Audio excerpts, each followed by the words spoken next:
Welcome back to Sunday with Michael Portillo. President Donald Trump has imposed a 10% tariff on British goods, but there's also a 25% impost on all automotive imports. Jaguar Land Rover will suspend shipments to the United States.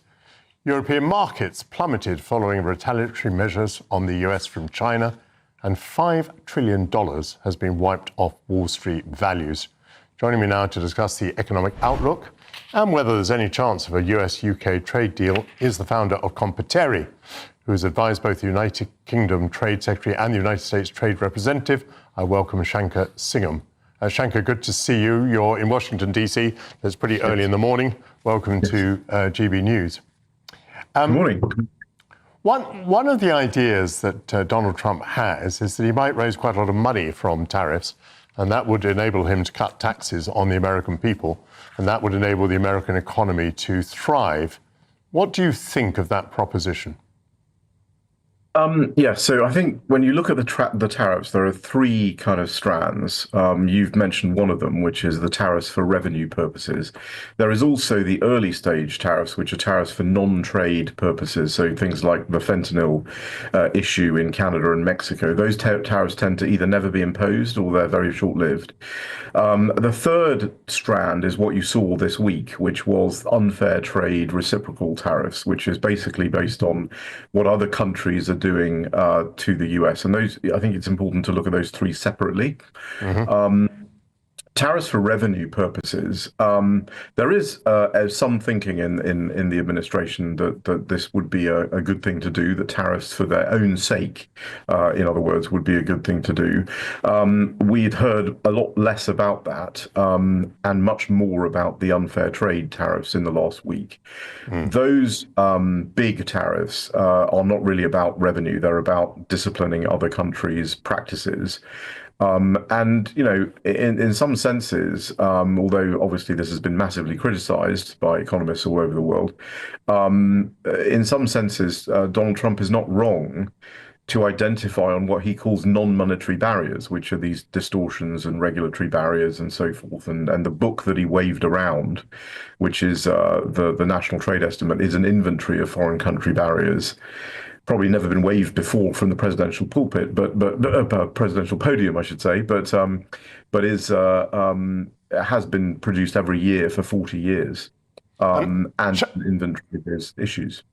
Shanker, may I take you back to the taxation issue? It's just that it occurs to me that if it did work, that the United States could bring down the taxes on its businesses and its people, and the United States economy thrived, that could, in the longer term, be a benefit to the entire world. Now, with your economic mind, do you think that tariffs would enable the administration to cut taxes in the United States? What is interesting about this is when you actually look at the numbers, the imposition of, let's say, a 5% tariff across the board would raise you potentially as much as 180 billion. And that is, you know, to give you some context, the entire corporate tax take in the US is about 500 billion. So these are serious numbers. They're hard for the administration to reject. And if the tariff is set low enough, you know, 4 or 5%, then it's unlikely to change supply chains hugely, and therefore one could argue it could survive, and they could actually lower taxes. And you know, very prominent free trade, free market economists like Art Laffer, for example, has essentially said, well, that's a deal I'd be willing to do. You know, a little bit of a tariff, your currency will appreciate a little bit, the other currencies will depreciate a little bit. You'll probably keep most of that supply chain in operation. But if you go above that kind of level, then you start to have sort of serious dislocating effects. Yeah, that's very interesting. Now, we've both said that, you know, these tariffs have been pretty universally condemned outside the United States, but there must be a big constituency within the United States that thinks that it's the right thing to do to protect jobs, to protect factories, and indeed to retaliate against those whose trade practices are thought to be unfair. Tell me a bit about that.